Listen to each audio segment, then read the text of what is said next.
Bonjour à tous, c'est Claire, bienvenue dans cette vidéo où je vais vous présenter le dernier jeu d'Ethony Dawn. Alors j'avais prévu d'attendre et de travailler un petit peu avec lui pour vous le présenter, mais en fait il arrive dans une superbe petite pochette et je voulais vous montrer, enfin j'avais envie de le déballer avec vous pour vous montrer comme c'était joli la présentation quand on reçoit le jeu. Alors, donc, on reçoit le jeu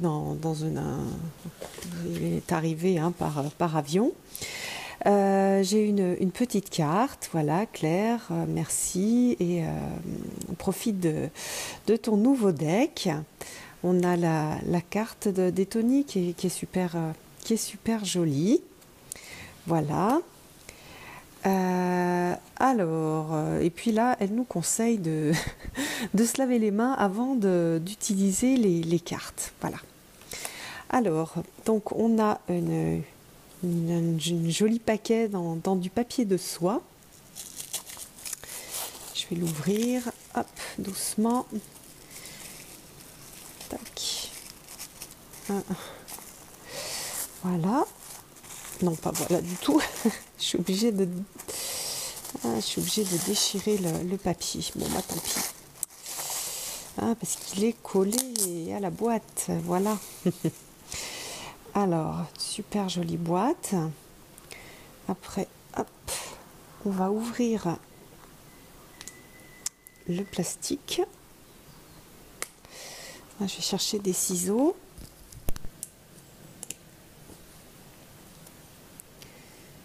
Voilà.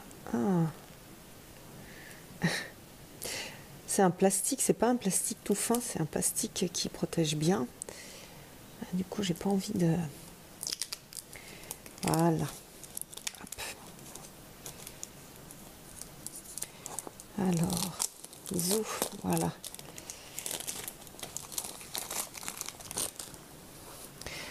Et on a la magnifique boîte. Alors la boîte est vraiment très très belle. Vous voyez il y a du doré.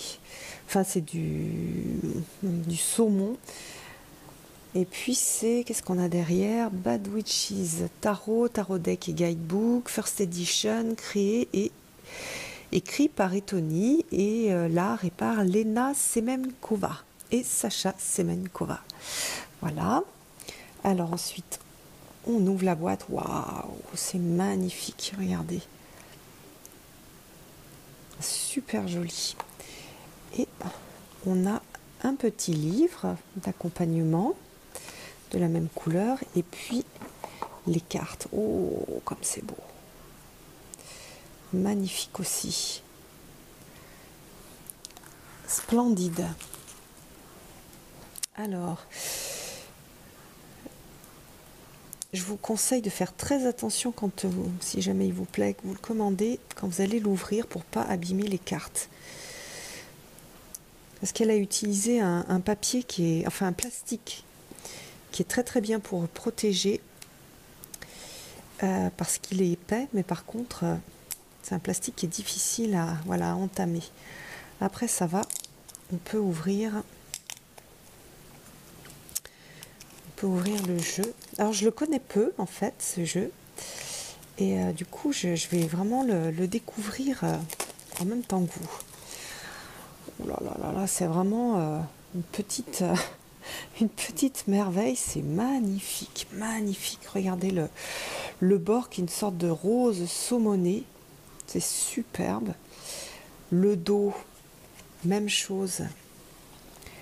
On a du brillant, ça c'est un très très beau jeu, il fait vraiment précieux, on dirait une boîte à bijoux. Je vais mettre ici là. Et donc voilà. Alors c'est un jeu que j'avais vu comme ça assez rapidement et je m'étais dit tiens, un jeu avec des habits, c'est un jeu de mode en fait, hein. On va avoir que des femmes avec des habits, des looks différents et à partir de ça donc on a la carte qui parle.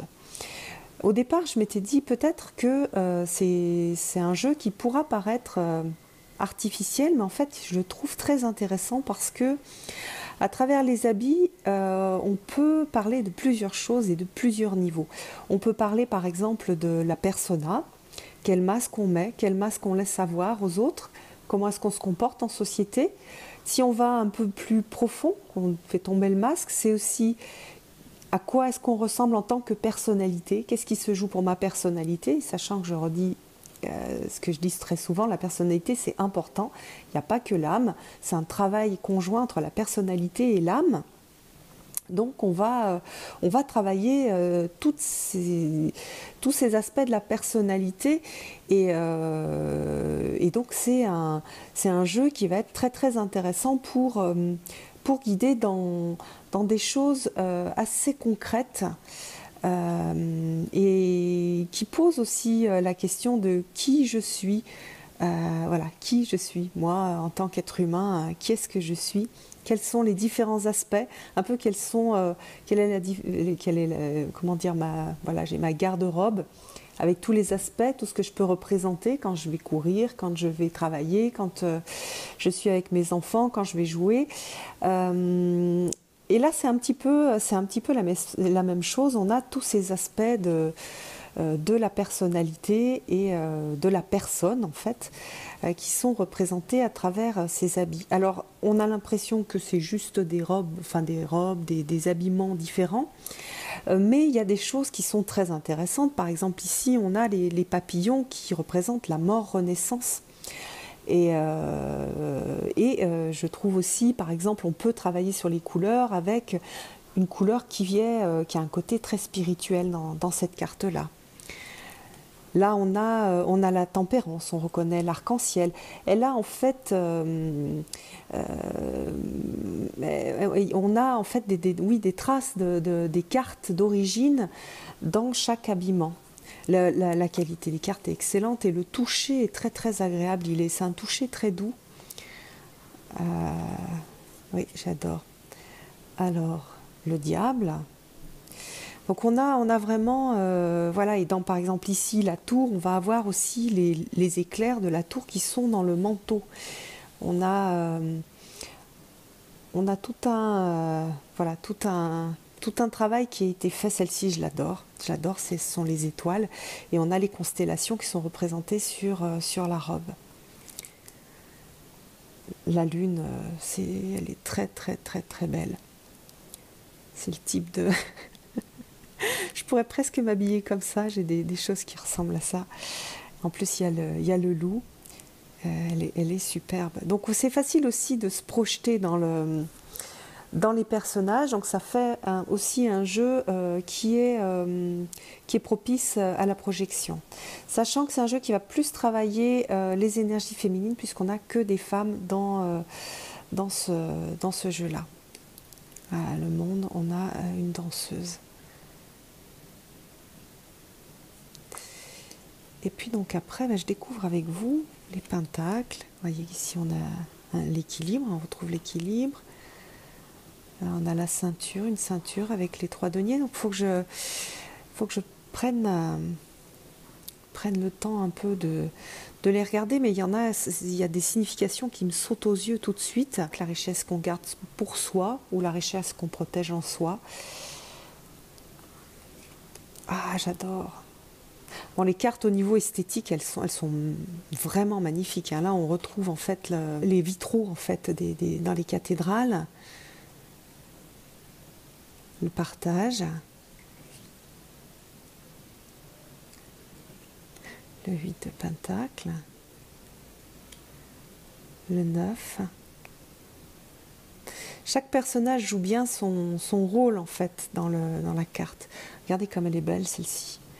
À travers celle-ci, on voit la transmission féminine et c'est vraiment un jeu assez féministe. Hein. Bon, il n'y a que des femmes, donc c'est...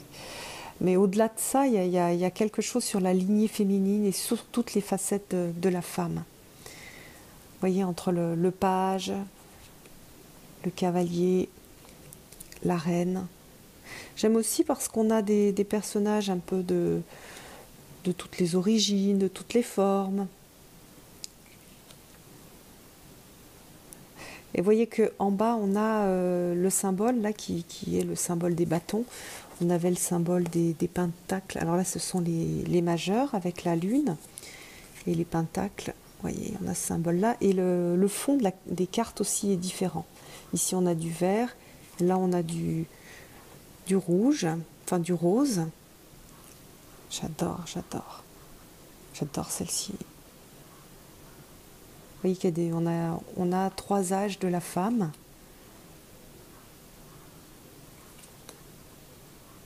Et le 6 de bâton avec la gymnaste. Le 7. Donc des cartes avec des femmes plus yang. Ça montre aussi des facettes de la femme qui n'est pas seulement yin, mais qui est aussi yang.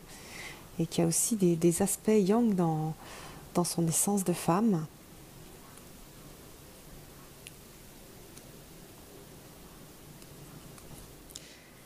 Alors les coupes, alors on a un losange, donc la traditionnelle, le 3 de coupe, le 4. Dans l'expression du personnage, on a cette signification de 4 de coupe, le 5 avec le deuil à faire, le 6 avec la petite fille, le 7, vous voyez là, tous les choix, on retrouve dans les vers. C'est très, enfin c'est du Rider-Waite, hein, c'est classique, c'est du classique Rider-Waite, le 9, le 10, très beau. Dans ces représentations, on est beaucoup dans, comment dire, dans l'indépendance, hein, ça ne veut pas dire dans la solitude, mais l'indépendance et la responsabilité de ses émotions. J'aime beaucoup. Chaque fois, on a une expression un peu, ici, là, de la quête, là, la jeunesse. C'est une idée de quête. La reine. Le roi, j'aime beaucoup le roi. Je ne sais pas si tous les rois ont... Je n'ai pas fait attention. Non, on n'a pas tous les rois en pantalon, hein, qui aurait été un peu caricatural. Alors, épée, c'est la suite de prédilection. Le 2 d'épée. Le 3, ici on retrouve le cœur.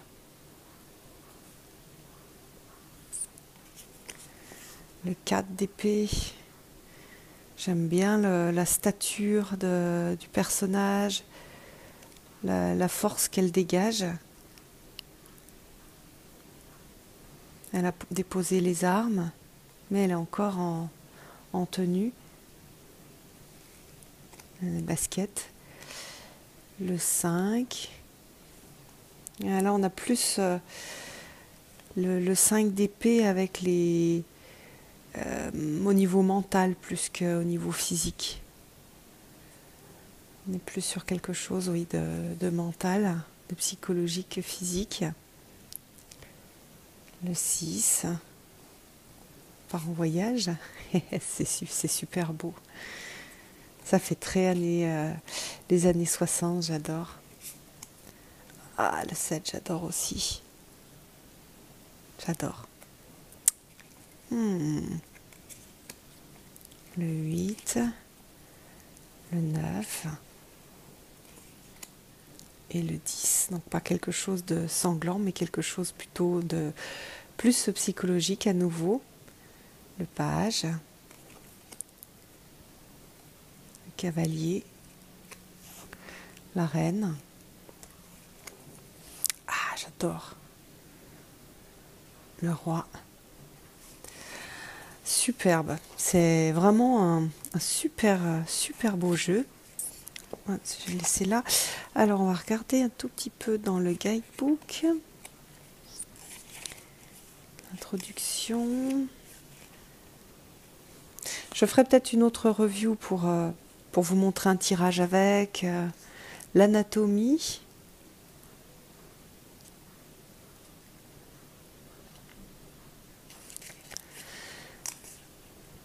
Avec des tirages qu'elle a renommés. Classique, passé, présent, futur. Ah non. Comment faire pour dépasser? Ah non, c'est pas le passé, présent, futur. Oui, comment est-ce qu'on a fait pour se retrouver dans cette situation? Qu'est-ce qui se passe vraiment? Et comment est-ce qu'on fait pour dépasser cette situation de shit, de merde? Alors, vivre dans...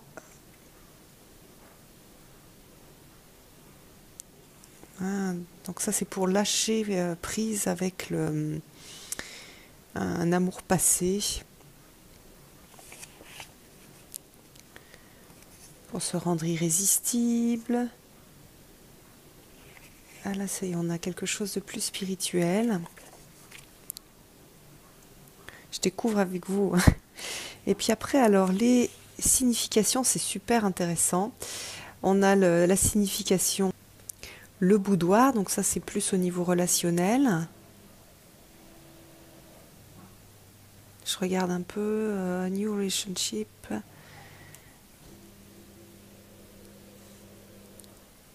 Voilà. Le business, au niveau financier et les blocages. Bon, ça faut que je lise un peu pour voir comment elle a tourné les choses. Alors pour les... Oui, pour les autres, pour les mineurs aussi, on a la même chose. Ah, et pour les... C'est intéressant ça, pour les cartes de cours, on a la signification et surtout des choses psychologiques sur la façon de se comporter. Très sympa ça. Très bien, oui, j'aime beaucoup. Chaque carte de cours va être vraiment un retour à soi sur ses comportements. Très intéressant. Bon, écoutez, il y a vraiment un joli travail qui a été fait, quelque chose d'original. Je trouve que c'est un jeu qui ira très très bien pour faire du travail psychologique, ça c'est sûr, pour travailler avec des femmes. Et puis pour travailler moi, en jeu personnel, je vais l'utiliser. Il y a vraiment des cartes qui m'inspirent. Et j'aime beaucoup son côté... finalement, il a un côté assez joyeux, assez vivant, en fait. Oui, il est très vivant. Et je trouve... ça lui donne un charme terrible. Et on peut se retrouver, chacun peut se retrouver dans une des femmes, ou dans les comportements, la façon d'être. Voilà, moi j'ai été à la page de bâton, 8 de bâton aussi, 7 de bâton, oui, j'étais pas mal dans les bâtons, là aussi. Et je trouve ça assez passionnant et assez, comment dire, fascinant. J'ai hâte de pouvoir faire des tirages avec parce que il a vraiment quelque chose de très très particulier et très agréable. Et j'aime bien les différentes couleurs. J'ai toujours trouvé intéressant de regarder aussi les habits parce que les habits racontent des choses et moi chaque fois que je m'habille, je regarde en fait quelle histoire est-ce que je raconte et puis j'aime regarder les autres, savoir quelles histoires ils racontent. Donc c'est aussi une façon de raconter des histoires, de se raconter soi, de raconter une partie de soi. Et il y a vraiment je pense un travail sympa à faire avec ce jeu-là. Voilà, donc je remercie Etony pour ce travail parce que, Etony et puis l'artiste, les artistes, pour ce joli travail, pour ce jeu vraiment étonnant et original. Et puis voilà, je vous posterai en fait je pense, des choses sur ce jeu-là en action pour voir un petit peu quel type de message il peut transmettre et comment en fait. Voilà, j'ai écouté, j'espère que vous avez pris plaisir, enfin en tout cas autant de plaisir que moi à regarder ce tarot et puis je vous donne rendez-vous pour une prochaine vidéo. À bientôt!